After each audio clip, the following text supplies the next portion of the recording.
Yes, sir. Let us start. Yes. Hi, good morning, namaste, pranam, sat sri akal, assalamu alaikum to everyone. This is Vinay Kumar Yadav from Bright Girl YouTube channel. Today we learn in this class on advanced structure use of has oblique have to. इस class में हम लोग has oblique have to के बारे में पढ़ेंगे। सबसे पहले ये जाने कि हम लोग हैज और हैज ऑब्लिक हैव टू का प्रयोग कहाँ पे करते हैं।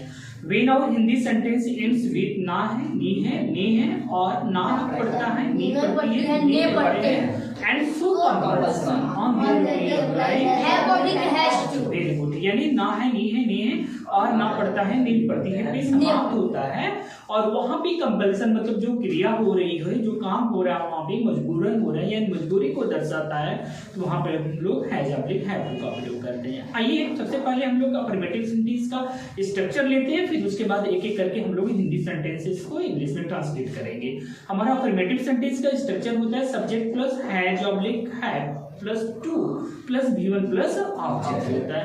आप ऑलरेडी जानते हैं कि हैज टू का प्रयोग हम लोग सिंगुलर सब्जेक्ट के साथ यानी ही सी इट और कोई सिंगुलर नाउन आता है तो वहां पे हैज टू का प्रयोग आपको करना है और हैव टू का प्रयोग वही आपको प्लूरल सब्जेक्ट के साथ करना है यानी आई वी दे यू और कोई प्लूरल नाउन आएगा तो वहां पे आप लोग हैव टू का प्रयोग करेंगे। ठीक है, आइए इस स्ट्रक्चर में हम लोग दो चार हिंदी सेंटेंस को लेते हैं और उसको ट्रांसलेट करने का काम करते हैं। मुझे दवा खाना पड़ता है।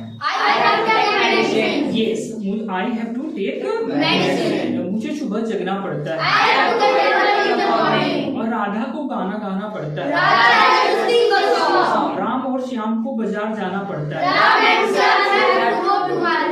राम एंड श्याम राम और श्याम को बाजार जाना पड़ता है। भी हमारा अफर्मेटिव सेंटेंस के कुछ एग्जांपल थे, उसको आसानी से हम लोगों ने ट्रांसलेट किया। आइए कुछ नेगेटिव सेंटेंस के हम लोग एग्जांपल लेते हैं, लेकिन उसके पहले हम लोग नेगेटिव सेंटेंस के स्ट्रक्चर को समझने का काम करते हैं।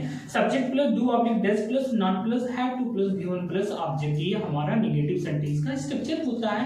हम डज नॉट का प्रयोग हम लोग किसके साथ करेंगे, आपका सिंगुलर के साथ करेंगे और डू नॉट का प्रयोग हम लोग प्लूरल के साथ करेंगे। आइए कुछ हिंदी सेंटेंस को लेंगे और इस हिंदी सेंटेंस में हम लोग ट्रांसलेट करेंगे। हिंदी सेंटेंस को इस स्ट्रक्चर पे हम लोग ट्रांसलेट करने का काम करेंगे। ठीक है, मुझे वहां नहीं जाना पड़ता है। मुझे खाना नहीं बनाना पड़ता है। उसको क्रिकेट नहीं खेलना पड़ता है। He doesn't have to play cricket या she doesn't have to play cricket। ठीक है, आइए कुछ और एग्जांपल लेते हैं।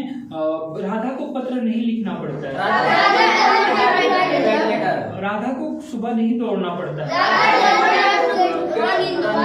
हाँ, सुबह नहीं दौड़ना पड़ता है तो रन इन द मॉर्निंग। ठीक है, Radha does not have to run in the morning. Okay, तो ये हमारा नेगेटिव सेंटेंस के कुछ एग्जांपल थे। आई होप दैट आप लोग समझ रहे होंगे आसानी से अफर्मेटिव और नेगेटिव सेंटेंस को किस तरीके से आप लोग इंग्लिश में ट्रांसलेट करेंगे। आइए अब हम लोग इंट्रोगेटिव सेंटेंस का स्ट्रक्चर लेते हैं और इसमें हम लोग कुछ हिंदी सेंटेंसेस को हम लोग ट्रांसलेट करने का काम करेंगे। लेकिन सबसे पहले जानिए स्ट्रक्चर हमारे इंट्रोगेटिव सेंटेंस का जो होगा सब्जेक्ट वो हमारा डू और डज को बाहर निकाल देंगे। क्या करेंगे, डू और डज को बाहर निकाल देंगे यानी do oblique does plus subject plus have two plus V1 plus object. Last में आपको क्या अप्लाई करना है, क्वेश्चन मार्क का प्रयोग करना है। ठीक है, क्या आपको वहां जाना पड़ता है? क्या आपको सुबह जगना पड़ता है?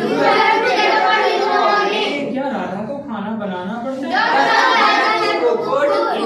Radha have to cook. हाँ, एक चीज ध्यान रखने की जरूरत है, यहाँ पे हैज टू का प्रयोग ना कीजिएगा। ठीक है, आपको हैव टू का ही प्रयोग करना है। ठीक है, क्या उसको खाना बनाना पड़ता है? Does she have to cook food? Yes, does she has to cook food? Does she have to cook food? Not has to का प्रयोग नहीं करेंगे। Does she have to cook food? Okay, क्या आपको अंग्रेजी बोलना पड़ता है? Do you have to speak English? क्या आपको वहाँ जाना पड़ता है? Do you have to go there? क्या आपको पत्र लिखना पड़ता है? Do you have to write a letter? क्या आपको गाना गाना पड़ता है? Do you have to sing a song? क्या आपको खरीदारी करनी पड़ती है? Do you have to buy something? Do you have to buy or purchases? ठीक है, ऐसे हिंदी सेंटेंस को आप लोग इस तरीके से ट्रांसलेट करेंगे। हैज ऑब्लिक हैव टू का प्रयोग आप लोगों ने आसानी से इसको सीखा होगा। इंट्रोगेटिव सेंटेंस के स्ट्रक्चर में हम लोग क्या करते हैं कि व्हाट मीन वेयर और आई टू वाई को हम लोग बाहर निकाल देते हैं। उसके बाद डू ऑब्लिक डज का प्रयोग करते हैं, सब्जेक्ट का प्रयोग करते हैं, फिर उसके बाद हैव टू का प्रयोग करके, V1 का प्रयोग करके, फिर ऑब्जेक्ट का प्रयोग करके और लास्ट में हम लोग क्वेश्चन मार्क को लगाते हैं। ठीक है, आपको वहां क्यों जाना पड़ता है?